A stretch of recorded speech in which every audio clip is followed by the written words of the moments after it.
Welcome to Proclaim, a presentation of the Catholic Diocese of Alexandria. Join us as we journey together through the Scriptures revealed to us by God. Good morning and welcome to Proclaim. And so now we're introduced to the sower in this parable.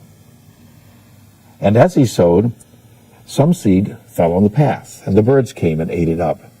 Again, obviously the places where people walked would not be productive, would not be suitable for any crop to grow, and yet some of the seed, in the random way in which a sower would throw the seed, that's exactly what happened. He said, other seed fell on rocky ground, where it had little soil. It sprang up at once because the soil was not deep.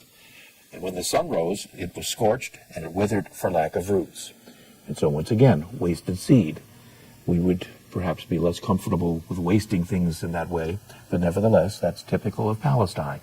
And so Jesus was telling people things that they could have clearly been nodding their assent to because it made sense. They were very familiar with this. They probably saw it, maybe in some cases even did it. And so again, Jesus begins telling a familiar story from everyday life, describing in some detail what the sower encounters as he sows this generous seed with almost no care whatsoever to where it would be productive, where it wouldn't. He simply throws it out and leaves the landing of it to chance.